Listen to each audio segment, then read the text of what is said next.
Otrā daļa par meditāciju tagad runāsim. Lai meditētu, pirmā svarīgā lieta ir pauze. Jūs varat sēdēt jebkādā pauzā. Pauzē jābūt ļoti ērtai un stabilai. Mēs varam meditēt uz grīdas vai uz krēsla. Mēs varam meditēt jebkurā vietā, kur mēs jūtamies ērti. Sēžiet ērti, sakrustojiet kājas, sakrustojiet pirkstus. Tagad aizveriet savas acis. Pārtrauciet jebkādu iekšēju vai ārējo troksni.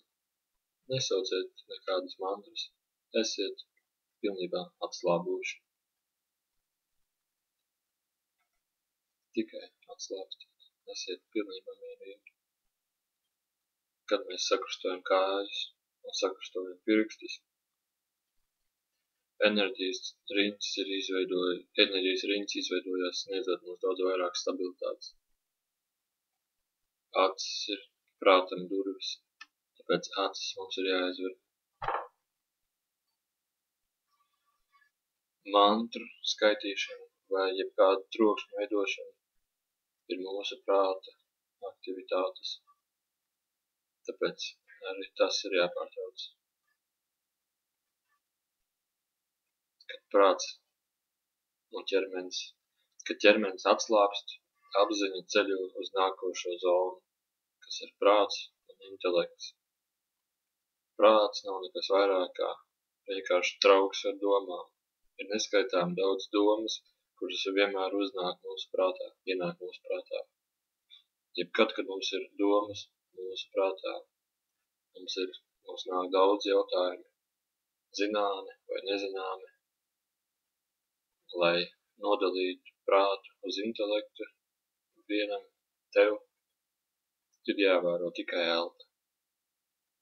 Elpas vērošana ir sevis daba. Tāpēc tev vajadzētu tikai vērot elpu, lai nodalītu prātu. Nedari apzināti elpošanu. Neieelpo un neizelpo apzināti. Ļauj, lai elpošana pati notiek. Tikai vēro elpu. Vēro savu brīvo elpošanu. Šī ir galvenā atslēga. Šis ir ceļš.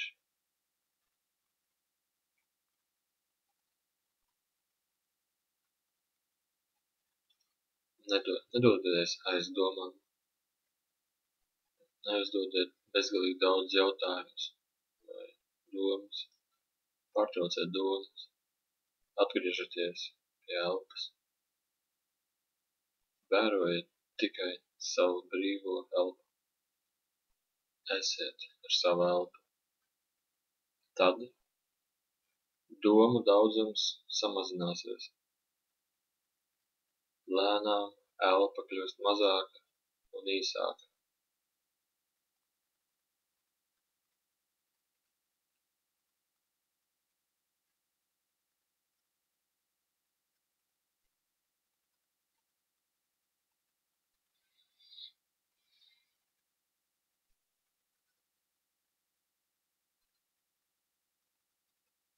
Brīvi elpojiet un vērojiet.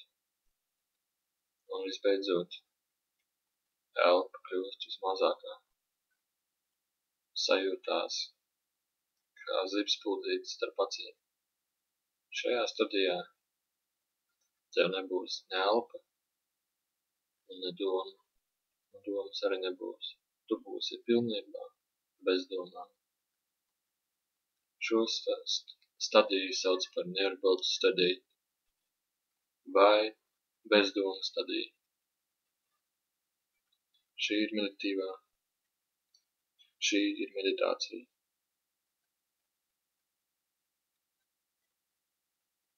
Faktiski, tā kā jūs nejūtat ne ķermeni, ne troksni, ne domas, ne savu elpu vairāk, jūs sācat meditēt, un ar šo brīdi jūs uzņemiet kosmisko enerģiju. Mēs būsim kā zem lietus kosmiskā enerģijai. Jo vairāk tu meditēsi, jo vairāk kosmisko enerģiju tu uzņemsi.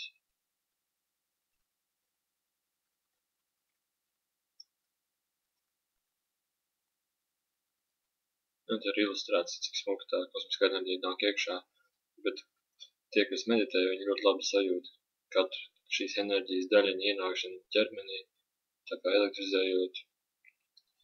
Un šī kosmiskā enerģija piepilda mūsu enerģētisko ķermeni, to arī mēs saucam par ēterisko ķermeni, bet tā populārāk vārds, es nezinu, kā lai pasaka, vienkārši tulkošu, ko viņš saka.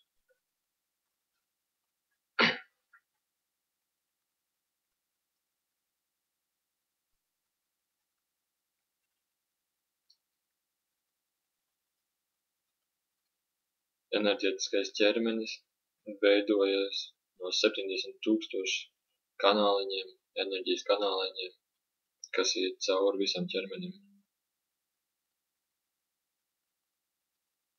Visi šie enerģijas kanāliņi sākas no galvas augšas. Šis reģions saucās Brahmarambe.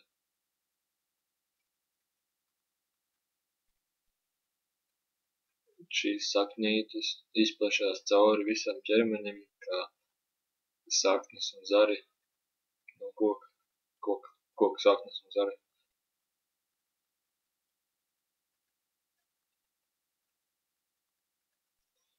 Enerģētiskais ķermenis ir pats pamats mūsu dzīves dizainam. Šis enerģētiskais ķermenis ir pats avots visām mūsu darbībām un pat arī mūsu eksistencei. Mūsu enerģētiskais ķermenis uzņem kosmisko enerģiju, kamēr mēs esam dziļā miegā un meditācijā.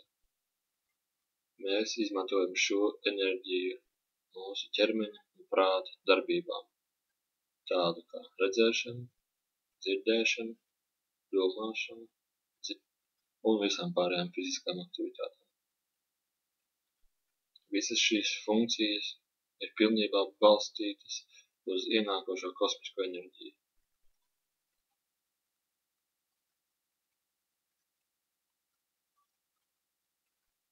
Kosmiskās enerģijas ieplūde ir pilnībā veidota uz mūsu domām.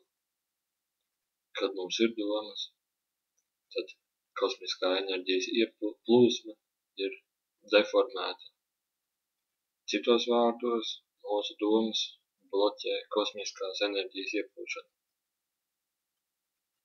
Kad šī ieplūšana ir maza, kad šī enerģija ir maza, tad enerģētiskā ķermeņa kanāliņos arī izbeidzās. Šis enerģijas trūkums rada bojājumus enerģētiskā ķermenī un lēnām tas aizved līdz slimībām mūsu fiziskajā ķermenī. Citos vārdos, tas ir pats pamats visām slimībām, jo mums ir pārāk maz enerģētiskā, kosmiskā enerģija.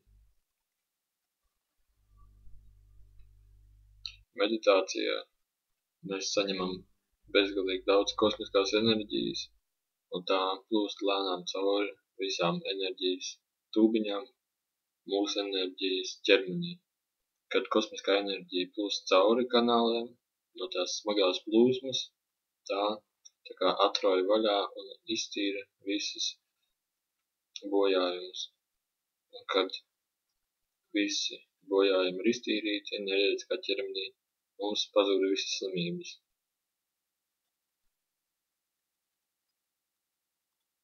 Kad enerģija sāk plūst cauri galvas augšai, mums rodas smagums galvā un smagums visā ķermenī. Kad enerģija dziedē kanālus bojātos, mums rodas niezoša sajūta vai arī sāpes tajā reģionā. Dažreiz mums sāp dažās un vairākās vietās visā ķermenī.